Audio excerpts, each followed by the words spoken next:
우리가 왜 이런 고급 호텔에서 결혼식을 하는지 알아? 격에 맞춰서 하려는 거야. 그런데 시장 냄새 나는 사람들이 와서 다 망쳐놓네. 정란의 말에 피로 연장의 분위기가 순식간에 얼어붙었습니다. 좌판집 딸이 뭐가 잘못된 건가요? 아버지는 정직하게 일하시는 분이에요. 정직하게 일한다고? 그럼 뭐 어쩌라고? 정란의 말은 더욱 독설적이 되어갔습니다. 정직하다고 해서 격이 높아지는 건 아니잖아. 결국 시장에서 생선 파는 사람이면 그 수준이지. 근데 얘가 어디서 말대꾸를 해? 어느새 정란의 손이 소희의 뺨을 내리치고 있었습니다. 딸이 뺨을 맞는 광경을 본 태수는 분노를 다스리며 정란에게 한마디 던졌습니다. 부인, 오늘 일은 절대 잊지 않겠습니다. 태수의 목소리는 차갑고 단호했습니다. 우리 소희한테 한 일, 반드시 대가를 치르게 하겠어요. 정란은 태수의 말을 코웃음 쳤습니다. 뭘 어쩌겠다는 거예요? 하지만 태수의 눈빛에는 뭔가 다른 것이 있었습니다.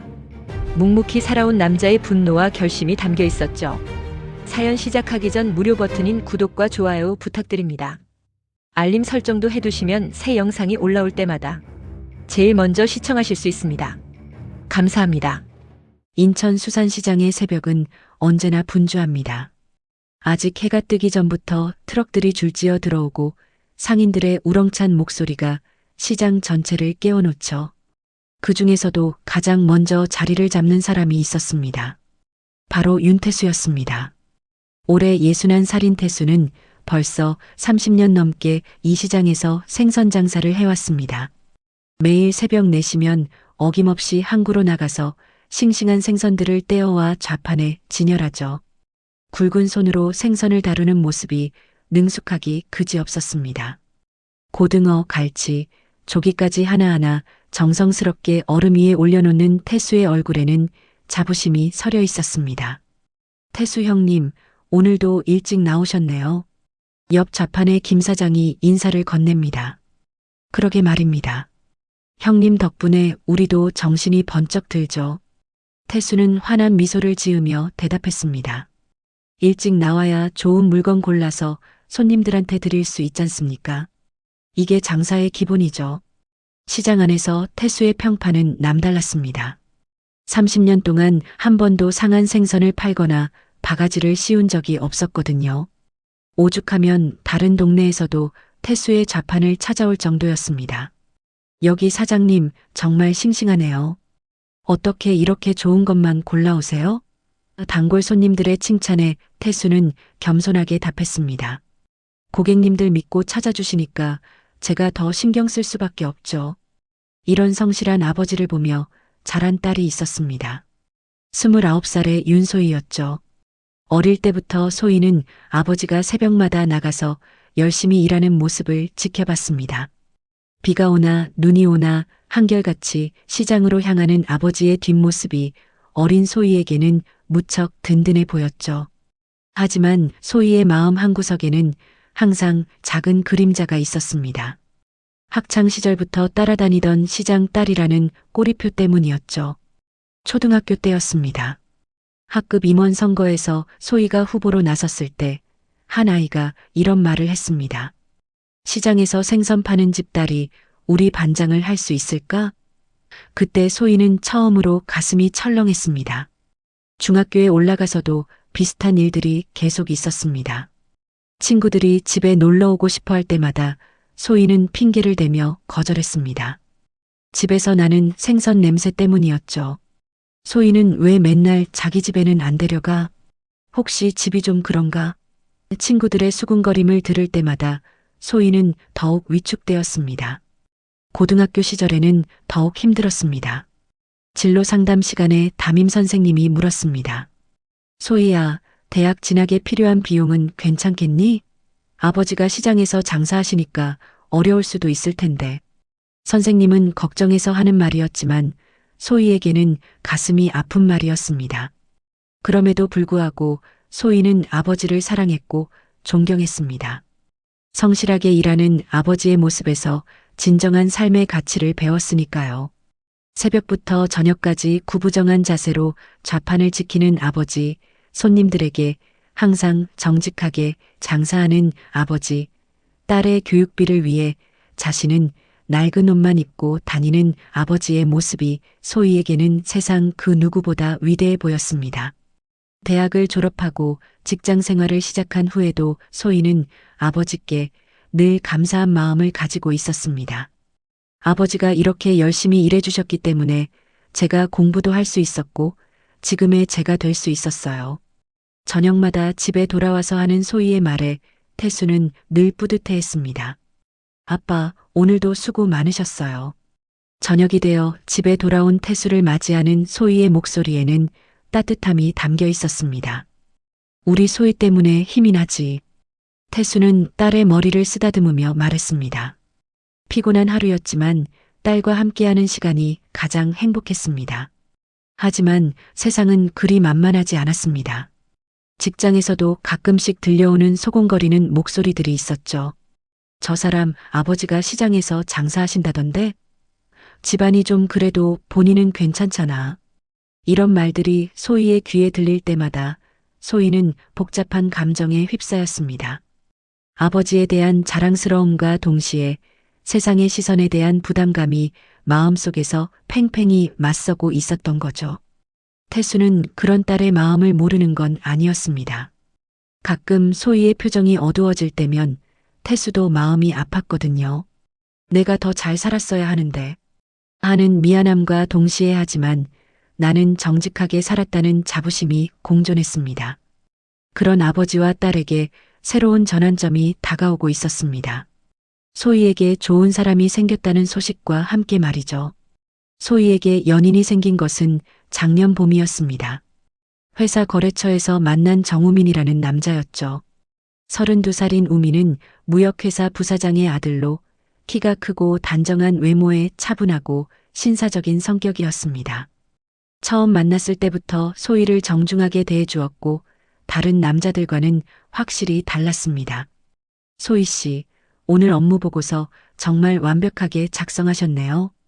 이런 꼼꼼함은 쉽게 찾아볼 수 없는데. 우민의 칭찬에 소희는 얼굴이 빨개졌습니다. 과찬이세요. 그냥 제가 할 일을 한 것뿐인걸요. 겸손한 소희의 모습에 우민은 더욱 호감을 느꼈죠. 혹시 시간 되시면 커피 한 잔 어떠세요? 업무 얘기 말고 개인적인 대화도 나누고 싶어서요. 우민의 제안은 자연스러웠지만 소희는 마음이 복잡했습니다. 좋은 사람이라는 건 알겠는데 자신의 출신 배경이 걸렸거든요. 하지만 우민의 진실한 눈빛을 보니 거절하기가 어려웠습니다. 카페에서 마주 앉은 두 사람의 첫 대화는 조심스럽게 시작되었습니다. 저는 정말 평범한 가정에서 자랐어요. 소희가 말을 꺼내자 우민은 관심 있게 듣는 표정을 지었습니다. 평범하다는 게 어떤 의미에서요? 아버지는 인천 수산시장에서 생선 장사를 하시거든요. 새벽부터 저녁까지 좌판을 지키시죠. 소희는 우민의 반응을 조심스럽게 살폈습니다. 혹시 표정이 변하거나 실망하는 기색을 보이지 않을까 걱정했거든요. 하지만 우민의 대답은 예상과 달랐습니다. 정말 대단하신 분이시네요. 30년 넘게 새벽부터 일하신다는 건 쉬운 일이 아니잖아요. 그런 아버지 밑에서 자란 소희 씨가 이렇게 성실하고 따뜻한 사람이 된 게 이해가 돼요. 우민의 말에 소희는 가슴이 뭉클해졌습니다. 지금까지 만났던 사람들 중에서 아버지의 직업을 이렇게 자연스럽게 받아들이는 사람은 처음이었거든요. 정말 그렇게 생각해요? 당연하죠. 정직하게 땀 흘려 일하는 것보다 더 귀한 게 어디 있어요? 두 사람은 자연스럽게 만남을 이어갔습니다. 우미는 매번 만날 때마다 소희를 배려해 주었고 소희의 이야기를 진심으로 들어주었죠. 소희가 어린 시절 겪었던 상처들을 털어놓을 때도 우미는 화를 내며 말했습니다. 그런 사람들은 정말 몰라도 너무 모르는 거예요. 사람을 직업으로 판단한다는 게 말이 돼요? 소희 씨 아버지 같은 분들이 있어야 우리가 신선한 생선도 먹을 수 있는 거잖아요. 누군가는 해야 할 일이고 그걸 성실하게 하고 계시는 거라고요. 우민의 말에 소희는 눈물이 글썽했습니다. 지금껏 부끄럽게 생각했던 자신이 미안해졌거든요. 몇 달이 지나면서 두 사람의 관계는 더욱 깊어졌습니다. 우미는 소희와 함께 있을 때가 가장 편안하다고 말했고 소희도 우민 곁에서는 자연스러운 자신의 모습을 보일 수 있었죠. 드디어 우민이 중요한 제안을 했습니다. 소희, 우리 부모님께 정식으로 인사드리러 가지 않을래요? 소희의 가슴이 두근거렸습니다. 기쁨과 동시에 걱정이 몰려왔죠. 우민 씨 부모님이 저를 받아들여 주실까요? 제 출신을 알게 되면. 걱정하지 말아요. 부모님도 소희를 보면 분명 좋아하실 거예요. 우민의 확신에 찬 목소리에 용기를 낸 소희는 정우민의 집을 방문했습니다. 강남의 고급 아파트 단지였죠. 엘리베이터를 타고 올라가면서 소희의 손바닥에는 땀이 났습니다. 초인종을 누르자 우민의 어머니 박정란이 문을 열어주었습니다. 어서 와요. 우민이한테 정말 많이 들었어요. 정란은 웃으며 인사했지만 소희는 뭔가 차가운 기운을 느꼈습니다. 정란의 시선이 소희를 위아래로 훑어보는 것 같았거든요. 들어와요. 차 준비해놨어요. 거실에 앉아서 정란과 우민의 아버지는 소희에게 이런저런 질문을 던졌습니다. 어느 대학 나왔어요? 지금 직장은 어디고요? 집은 어디 살아요? 소희는 정중하게 답변했지만 질문이 점점 개인적인 영역으로 들어오고 있었습니다. 마침내 정란이 핵심적인 질문을 던졌습니다. 부모님은 뭘 하고 계세요? 소희는 잠깐 멈칫했지만 거짓말할 수는 없었습니다. 아버지는 인천 수산시장에서 생선 도매업을 하고 계십니다. 30년 넘게 성실하게 일해오셨어요. 소희의 말이 끝나자 거실에 잠깐 정적이 흘렀습니다. 정란의 표정이 미묘하게 굳어졌고 우민의 아버지도 찻잔을 내려놓으며 말을 멈추었죠. 우민이 서둘러 분위기를 바꿔보려고 했습니다. 소희 아버님은 정말 훌륭한 분이세요. 성실함이 대단하시거든요. 아, 그러시구나. 정란은 억지로 웃음을 지었습니다. 시장에서 장사하시면 새벽부터 힘드시겠어요. 말은 그럴듯했지만 소희는 정란의 진심이 아니라는 걸 알 수 있었습니다. 정란의 눈빛에서 실망감 같은 것을 읽을 수 있었거든요. 그날 저녁 소희가 돌아간 후 정란은 남편과 솔직한 대화를 나누었습니다. 여보, 솔직히 말해서 좀 아쉽지 않아요? 뭐가 아쉬워? 소희 씨 괜찮은 아이 같은데. 남편의 대답에 정란은 답답해했습니다. 좋은 아이인 건 알겠어요. 하지만 우리 우민이한테는 좀 격에 안 맞지 않나요? 시장에서 생선 파는 집 딸이라니. 정란의 속마음이 터져나왔습니다. 우리 우민이는 재벌은 아니어도 그래도 괜찮은 집안 딸과 결혼해야 하는 거 아닌가요? 사업에도 도움이 될 텐데 말이에요. 하지만 우민의 의지는 확고했습니다. 부모님과의 대화에서 한 발짝도 물러서지 않았죠. 어머니, 아버지, 저는 소희와 결혼하고 싶습니다. 집안 배경이 뭐가 중요해요? 사람 됨됨이가 더 중요한 거 아닌가요? 우민의 목소리에는 단호함이 담겨 있었습니다. 정란은 답답해하며 목소리를 높였습니다. 우민아, 너는 아직 세상 물정을 모르는 거야. 결혼이 두 사람만의 문제가 아니라고. 집안과 집안이 만나는 거라니까. 그런 시대착오적인 생각은 그만하세요. 지금이 몇 년도인데 아직도 그런 말씀을 하시네요. 우민의 아버지도 끼어들었습니다. 아들아, 어머니 말씀에도 일리가 있어. 우리 사업을 생각해봐. 좋은 집안과의 결혼이 여러모로 도움이 될 텐데. 아버지까지 그러시면 어떻게 해요? 저는 사업을 위해서 결혼하는 게 아니에요. 사랑하는 사람과 결혼하려는 거라고요. 며칠 동안 집안은 이 문제로 시끄러웠습니다. 우미는 부모님을 설득하기 위해 끊임없이 노력했죠. 소희를 직접 더 만나보시면 분명 마음이 바뀌실 거예요. 정말 착하고 성실한 사람이거든요. 하지만 정란의 마음은 쉽게 바뀌지 않았습니다. 우민아, 그 아이가 나쁘다는 게 아니야. 다만 우리 가문의 격에 맞지 않는다는 거지. 정란은 체면을 중시하는 자신의 가치관을 굽히려 하지 않았습니다. 시장에서 장사하는 집딸을 며느리로 맡는다는 게 말이 돼? 친척들이 뭐라고 할까봐 창피해서 어떻게 살아? 그런 어머니를 보며 우미는 실망감을 감추지 못했습니다. 어머니, 정말 실망이에요. 사람을 겉모습이나 배경으로만 판단하시는 모습이 안타까워요. 뭐가 겉모습이야? 현실을 직시하라고. 결혼 생활이 사랑만으로 되는 게 아니야. 이런 갈등이 일주일 넘게 계속되었습니다. 우미는 소희에게 솔직하게 상황을 알렸죠. 소희, 미안해요. 부모님이 좀 완고하세요. 하지만 제가 끝까지 설득해 볼게요. 소희는 우민의 어려운 처지를 이해했지만 마음이 아팠습니다. 괜찮아요. 저도 어느 정도 예상했던 일이에요. 하지만 포기하지 마세요. 저희가 정말 사랑한다면 언젠가는 이해해 주실 거예요. 소희의 말에 우미는 더욱 결심을 다졌습니다. 마침내 우미는 마지막 카드를 꺼내 들었죠. 어머니, 아버지, 저는 소희가 아니면 결혼하지 않겠습니다. 뭐라고? 정나는 깜짝 놀랐습니다. 만약 소희와의 결혼을 반대하신다면 저는 평생 혼자 살겠어요. 다른 사람과는 절대 결혼 안 해요. 우민의 선언에 부모님은 당황했습니다. 아들의 완강한 의지를 느낄 수 있었거든요. 결국 정나는 마지못해 한 발 물러설 수밖에 없었습니다. 알겠어, 알겠다고. 하지만 조건이 있어. 어떤 조건이요? 결혼식은 제대로 해야 해. 우리 체면이 있으니까 호텔에서 성대하게 치르는 거야. 그리고 하객들 앞에서 창피당하는 일이 없도록 조심해. 정난의 조건부 승낙이었지만 우미는 기뻐했습니다. 정말요? 정말 허락해 주시는 거예요? 어쩔 수 없잖아. 네가 그렇게까지 말하는데. 정난은 여전히 못마땅한 표정이었지만 아들의 행복을 완전히 무시할 수는 없었던 거죠. 우미는 즉시 소희에게 달려가서 기쁜 소식을 전했습니다. 소희, 부모님께서 허락해 주셨어요. 소희는 믿기지 않는다는 표정을 지었습니다. 정말요? 정말로요? 정말이에요.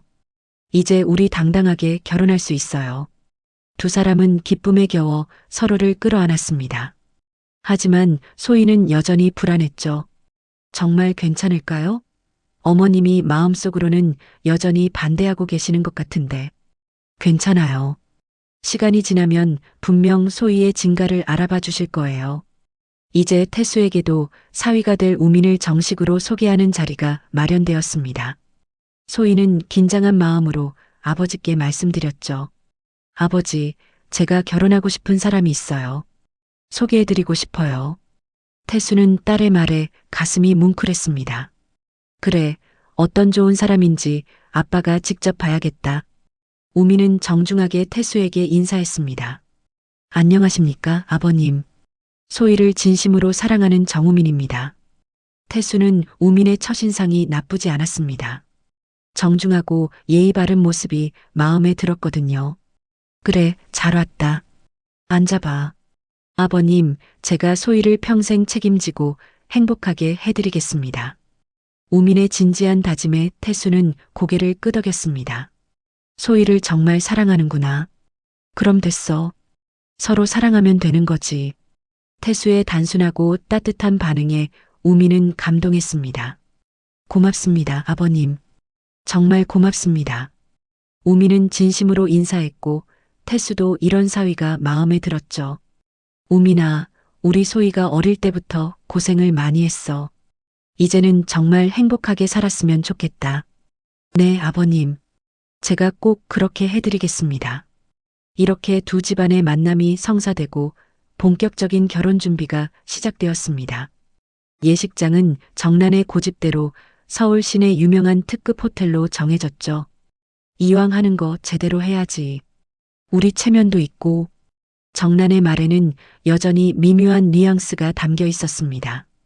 결혼 준비 과정에서도 정난의 불만은 계속 이어졌습니다. 드레스를 고를 때도 하객 명단을 정할 때도 정난은 사사건건 간섭했죠. 마치 소희가 자신의 기준에 맞지 않는다는 것을 은근히 드러내는 것 같았습니다. 웨딩드레스를 고를 때도 정난은 직접 나서서 이런저런 지적을 했죠. 이 드레스는 너무 화려하고 저 드레스는 너무 소박하고 우리 집 안격에 맞는 걸로 골라야 해.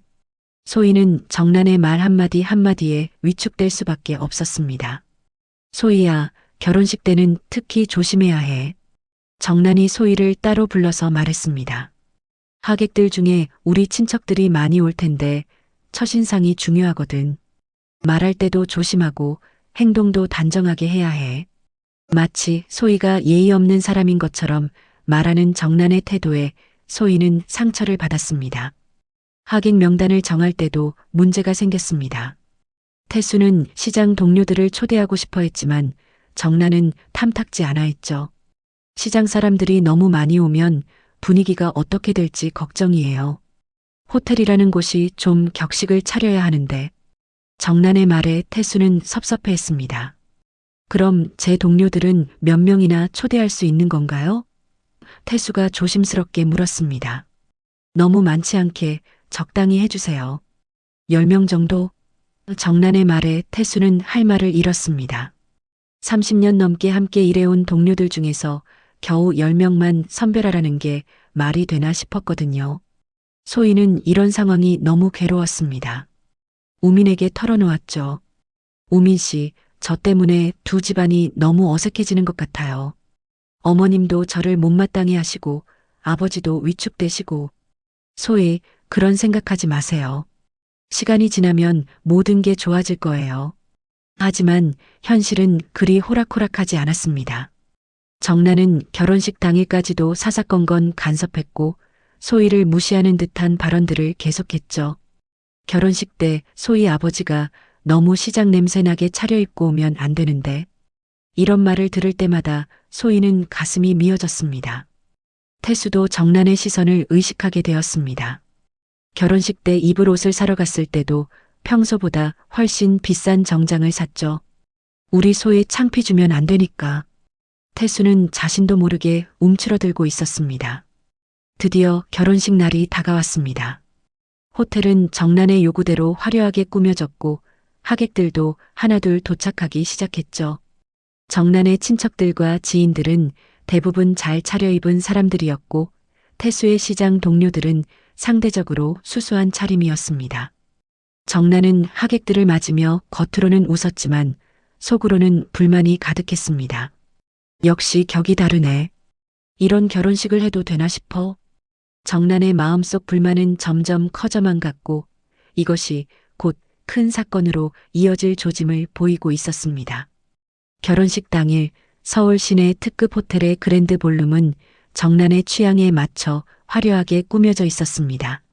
수입꽃으로 만든 고급스러운 부케들과 크리스털 샹들리에가 반짝이며 웅장한 분위기를 연출했죠. 천장까지 닿는 하얀 커튼과 금색 리본으로 장식된 예식장은 마치 궁전 같았습니다.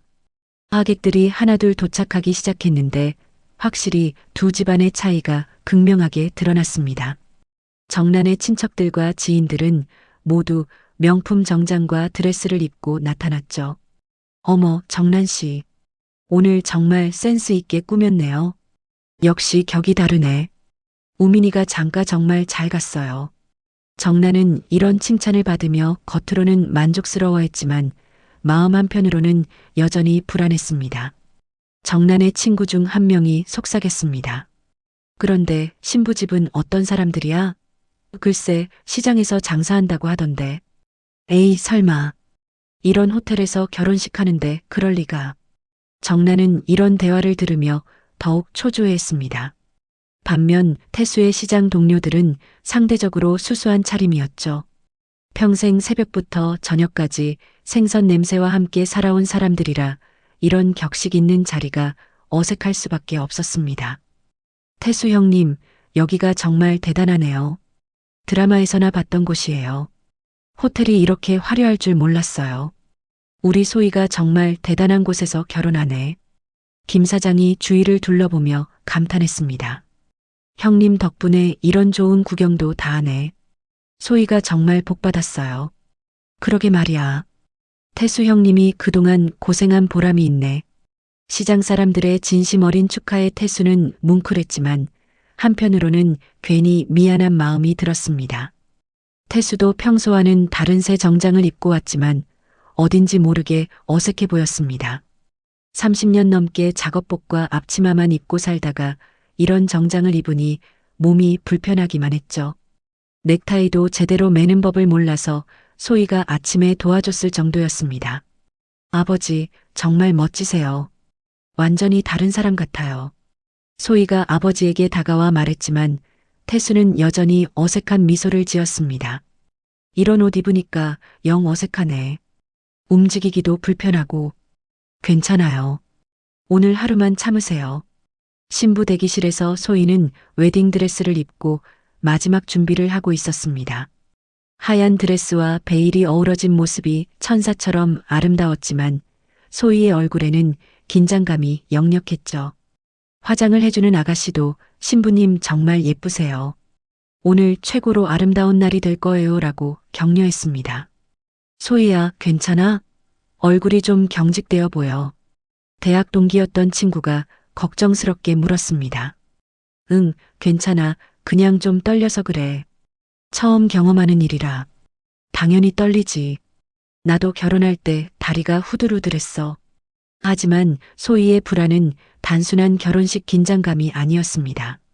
지금까지 정난이 보여준 태도들이 마음에 깊이 박혀 있었거든요. 혹시 결혼식에서 무슨 일이 생기지 않을까, 아버지나 아버지 동료분들이 무시당하지 않을까 하는 걱정이 계속 머릿속을 맴돌았죠. 드디어 결혼 행진곡이 울려 퍼지며 결혼식이 시작되었습니다. 우민이 먼저 입장했고 하객들의 박수를 받으며 단상에 올랐죠. 그 뒤를 이어 소희가 태수의 팔을 끼고 천천히 입장했습니다. 아름다운 신부의 모습에 하객들은 감탄했고 여기저기서 우아하는 탄성이 터져나왔습니다. 우리 소희가 정말 공주 같네. 태수의 동료들이 진심으로 축하해 주었습니다. 태수 형님이 그동안 고생한 보람이 있어요. 딸이 이렇게 예쁘게 결혼하니까 정말 감동이에요. 우리 소희 어릴 때 봤는데 벌써 이렇게 커서. 하지만 정난의 친척들 반응은 달랐습니다. 신부는 예쁘네. 그런데 신부 아버지가 좀 옷 입은 게 어딘지 어색해. 역시 격이 다르긴 하네. 이런 수군거림들이 정난의 귀에 들렸고 정난의 표정은 점점 굳어갔습니다. 결혼식 진행은 순조롭게 이어졌습니다. 주례사가 끝나고 서약을 하는 순간 우민과 소희는 서로를 바라보며 행복한 미소를 지었죠. 신랑 신부는 평생 서로 사랑하고 아끼며 어려울 때 서로 의지하며 살겠습니까? 예, 그렇게 하겠습니다. 두 사람의 대답에 하객들은 뜨거운 박수를 보냈습니다. 태수는 눈물을 글썽이며 딸의 모습을 바라봤고 시장 동료들도 진심으로 축하해 주었죠. 정말 감동적이네. 우리 소희가 이렇게 행복해하는 모습 처음 봐요.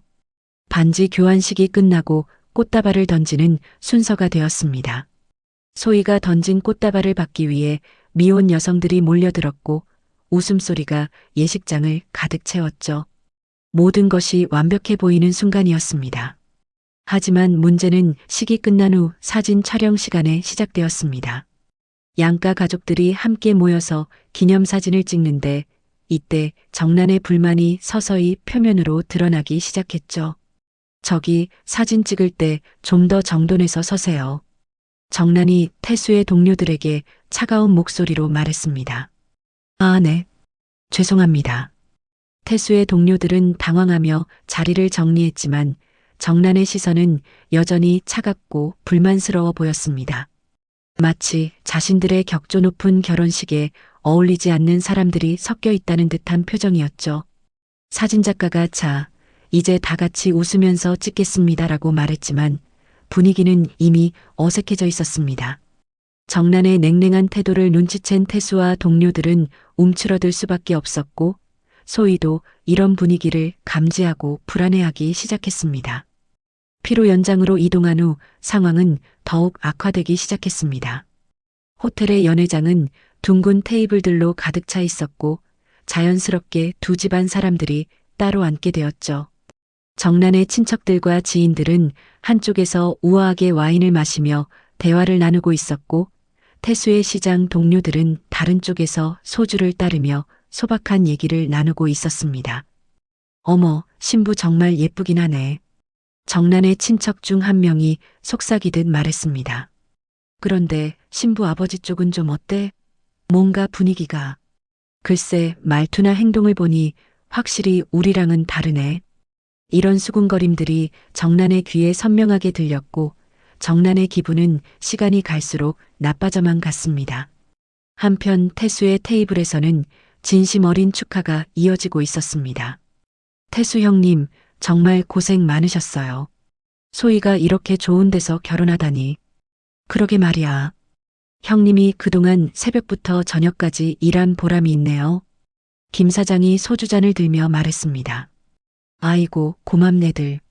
태수는 동료들의 진심에 눈시울이 붉어졌습니다. 내가 뭘 잘했다고. 그냥 소희가 알아서 잘 컸지. 겸손하지 마세요. 형님 같은 아버지 둔 소희가 복이 많은 거예요. 동료들의 따뜻한 말에 태수는 가슴이 뭉클했습니다. 하지만 이런 훈훈한 분위기와는 달리 정란은 점점 참을 수 없는 상태가 되어갔습니다. 태수 일행의 큰 웃음소리와 소주 따르는 소리가 자신의 격조 높은 결혼식 분위기를 해친다고 생각했거든요. 저 사람들 좀 조용히 할 수 없나? 정란이 남편에게 불만을 털어놓았습니다. 여보, 결혼식인데 좀 즐겁게 하는 거 당연하잖아. 우민의 아버지가 달래려 했지만 정란은 이미 화가 머리끝까지 올라 있었습니다. 즐겁게 하는 것과 시끄럽게 하는 건 다르잖아요. 여기가 어디인데 시장통처럼 떠들어대요. 정란의 불만은 더욱 구체적이 되어 갔습니다. 봐요. 저기 소주병 들고 돌아다니는 것 좀 봐요. 여기 특급 호텔이에요. 특급 호텔. 와인을 마셔야지 소주를 왜 마셔요? 정란의 목소리가 점점 높아지자 주변 하객들이 시선을 보내기 시작했습니다.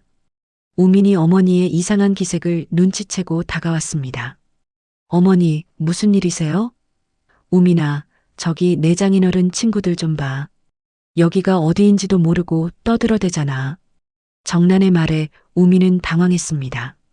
어머니, 그런 말씀 마세요.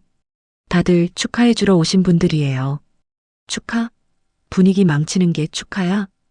정란의 목소리는 더욱 날카로워졌습니다. 이미 주변 테이블 사람들이 무슨 일인가 하며 쳐다보고 있었죠. 소희도 어머니의 큰 목소리를 듣고 불안한 표정으로 다가왔습니다. 어머님, 무슨 일이세요? 소희가 조심스럽게 물었습니다. 정란은 소희를 보자 그동안 쌓여있던 불만이 한꺼번에 터져나왔습니다. 소희야, 내 아버지 친구들이 너무 시끄럽게 하는 것 같은데? 그런가요? 제가 가서 조용히 해달라고 말씀드릴까요? 소희의 조심스러운 제안에도 정란은 만족하지 않았습니다. 조용히 하는 게 문제가 아니야. 애초에 이런 곳에 어울리지 않는 사람들이 온 게 문제지. 정란의 말에 소희는 얼굴이 창백해졌습니다.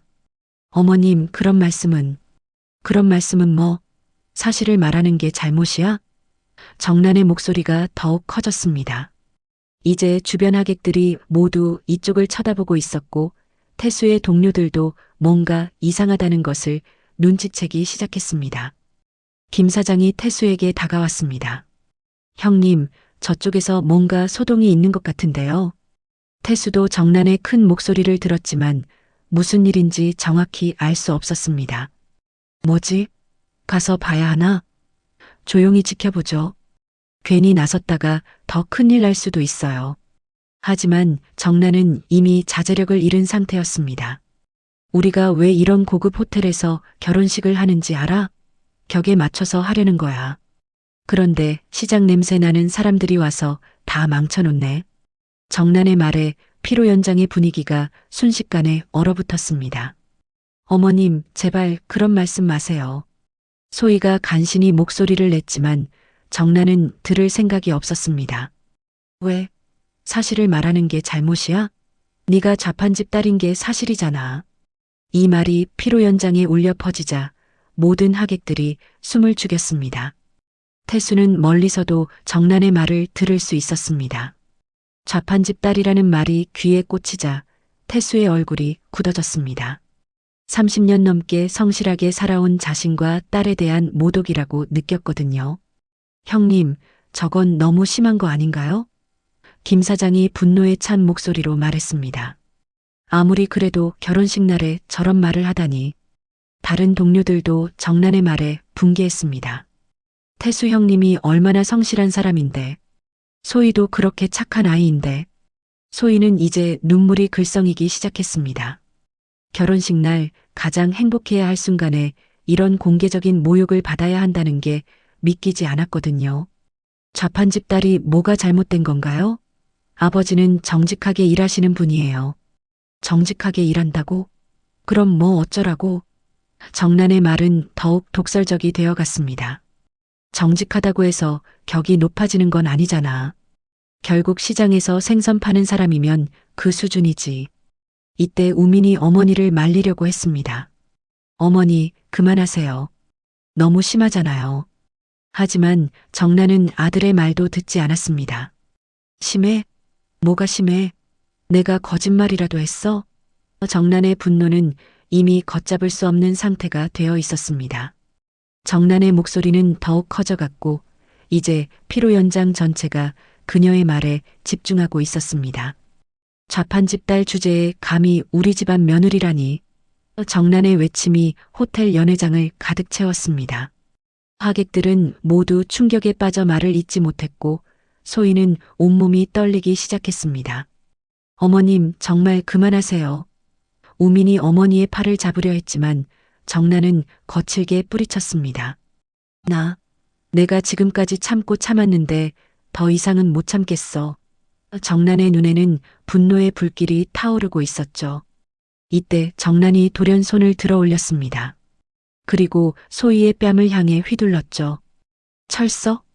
큰 소리와 함께 소희의 고개가 옆으로 돌아갔습니다.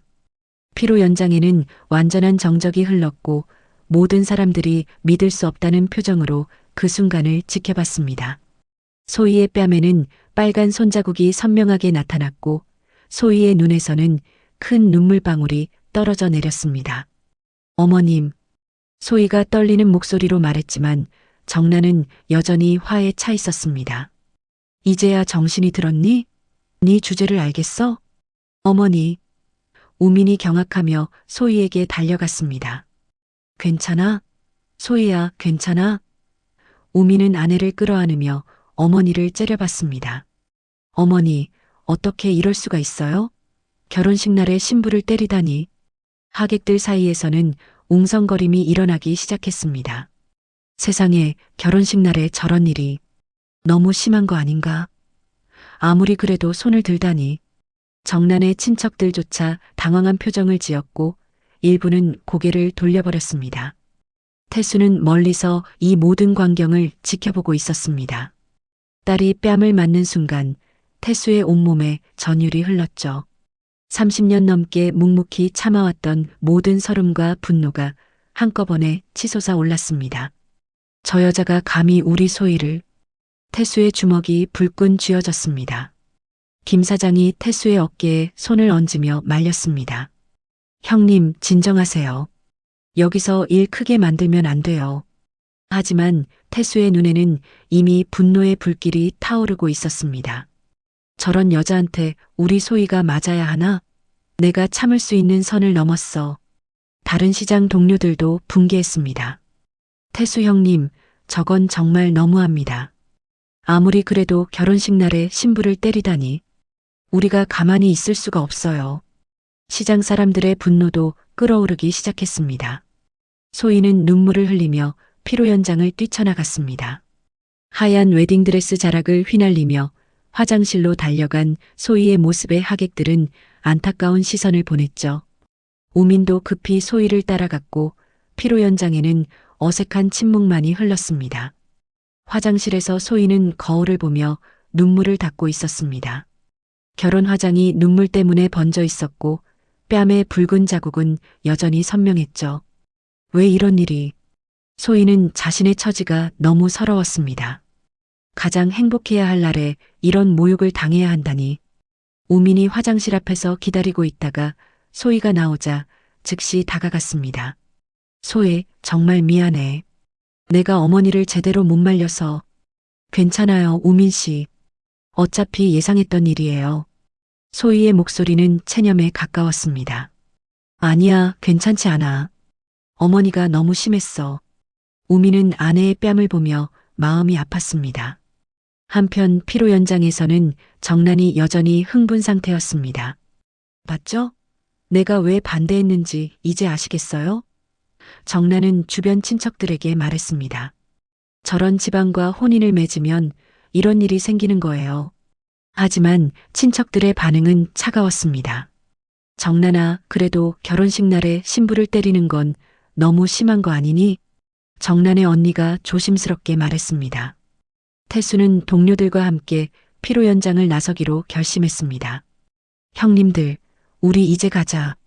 더 이상 여기 있을 이유가 없어. 그래요, 형님. 저런 사람들과 같은 자리에 있을 수 없어요. 김 사장이 분개하며 말했습니다. 시장 사람들이 하나둘 자리를 뜨기 시작하자 정란은 더욱 화를 냈습니다.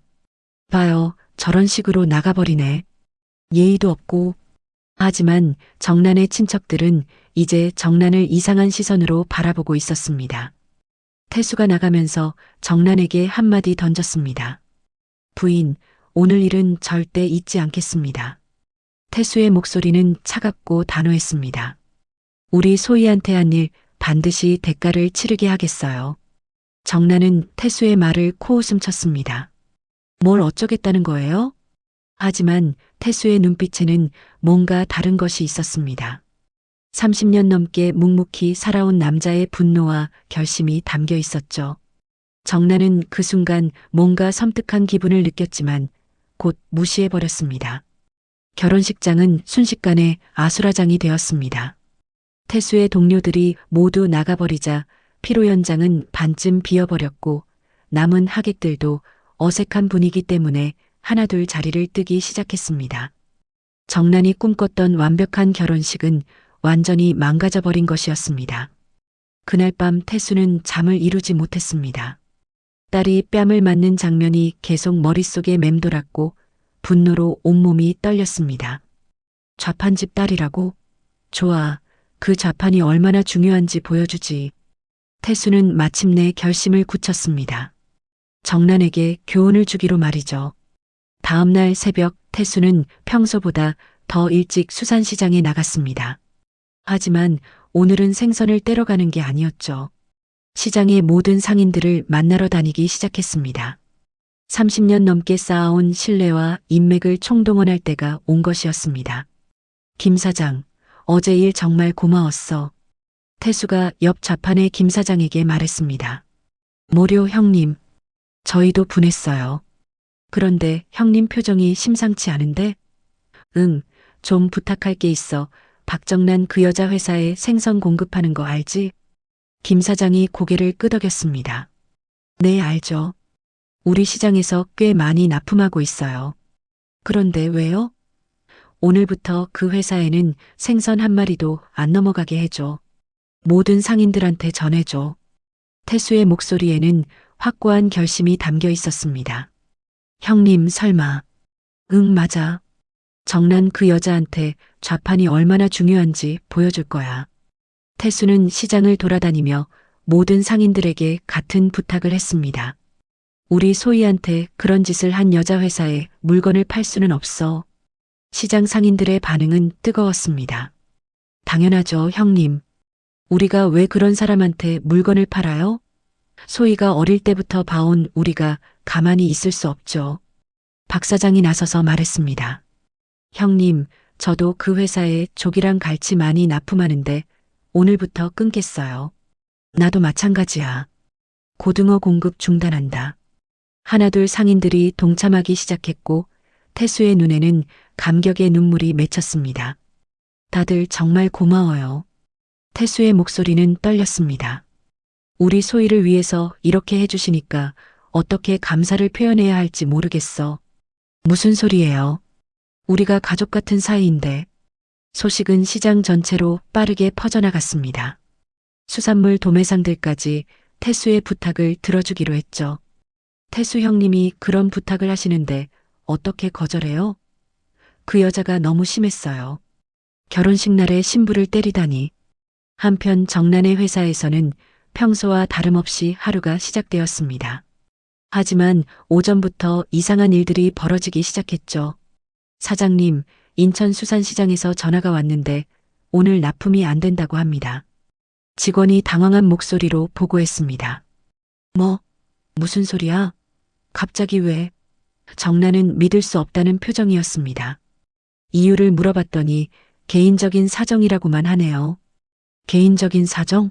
말도 안 돼. 내가 직접 전화해봐야겠어. 하지만 정난이 직접 전화를 걸어도 상황은 마찬가지였습니다. 죄송합니다, 사장님. 당분간 공급이 어려울 것 같습니다. 당분간이 뭐야? 계약서도 있는데 이게 말이 돼? 죄송합니다. 전화는 일방적으로 끊어졌습니다. 오후가 되자 상황은 더욱 심각해졌습니다.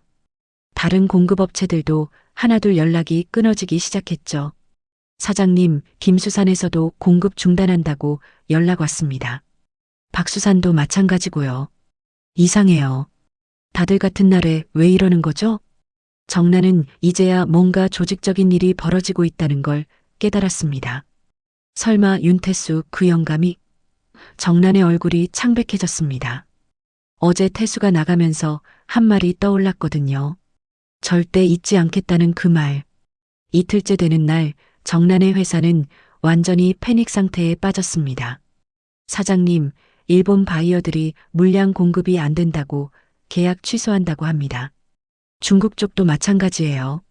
신선한 생선이 공급되지 않으니까 거래를 중단하겠다고.